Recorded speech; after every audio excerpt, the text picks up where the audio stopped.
ನಮಸ್ಕಾರ. ಗೃಹಲಕ್ಷ್ಮಿ ಯೋಜನೆಯ ಫಲಾನುಭವಿಗಳಿಗೆ ಒಂದು ಪ್ರಮುಖ ಅಪ್ಡೇಟ್. ಕಳೆದ ಕೆಲವು ದಿನಗಳಿಂದ ಸೋಷಿಯಲ್ ಮೀಡಿಯಾದಲ್ಲಿ ಮೇ ತಿಂಗಳಲ್ಲಿ 29, 30 ಮತ್ತು 31ನೇ ಕಂತಿನ ಹಣ ಒಟ್ಟಿಗೆ ಅಂದ್ರೆ 6,000 ರೂಪಾಯಿ ಬರುತ್ತೆ ಅನ್ನೋ ಸುದ್ದಿ ಓಡಾಡ್ತಿದೆ. ಇದು ನಿಜವೇ ಅಥವಾ ಕೇವಲ ವದಂತಿಯೇ? ಸರ್ಕಾರದ ಅಧಿಕೃತ ಮಾಹಿತಿ ಏನು ಹೇಳುತ್ತೆ ಅನ್ನೋದನ್ನ ಈ ವಿಡಿಯೋದಲ್ಲಿ ಪಕ್ಕಾ ದಾಖಲೆ ಸಮೇತ ನೋಡಿ. ನಿಮಗೆಲ್ಲ ತಿಳಿದಿರಲಿ, ಗೃಹಲಕ್ಷ್ಮಿ ಯೋಜನೆಯ ಹಣ ಬಿಡುಗಡೆಯು ಬಜೆಟ್ ಮತ್ತು ಸರ್ಕಾರದ ಅನುದಾನದ ಮೇಲೆ ನಿರ್ಧಾರವಾಗುತ್ತದೆ.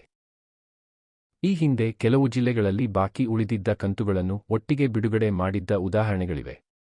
ಆದರೆ ಈಗಿನ ಮಾಹಿತಿ ಪ್ರಕಾರ ಯಾರು ಹಲವು ತಿಂಗಳಿಂದ ಹಣ ಪಡೆದಿಲ್ಲವೋ ಅಂತಹವರಿಗೆ ಮಾತ್ರ ಬಾಕಿ ಇರುವ ಕಂತುಗಳು ಒಟ್ಟಿಗೆ ಬರುವ ಸಾಧ್ಯತೆ ಇದೆ. ಅಂದ್ರೆ ಎಲ್ಲರಿಗೂ 6,000 ರೂಪಾಯಿ ಬರೋದಿಲ್ಲ. ಮುಖ್ಯವಾಗಿ ಈ ಕೆವೈಸಿ ಬಾಕಿ ಇರುವವರು ಅಥವಾ ಬ್ಯಾಂಕ್ ಖಾತೆಗೆ ಆಧಾರ್ ಲಿಂಕ್ ಆಗದವರಿಗೆ ಹಣ ತಡೆಹಿಡಿಯಲಾಗಿತ್ತು. ಅಂಥವರು ಈ ಕೆಲಸಗಳನ್ನು ಪೂರ್ಣಗೊಳಿಸಿದರೆ ಅವರಿಗೆ ಬಾಕಿ ಇರುವ 29, 30 ಮತ್ತು 31ನೇ ಕಂತುಗಳು ಒಟ್ಟಿಗೆ ಜಮೆಯಾಗಬಹುದು.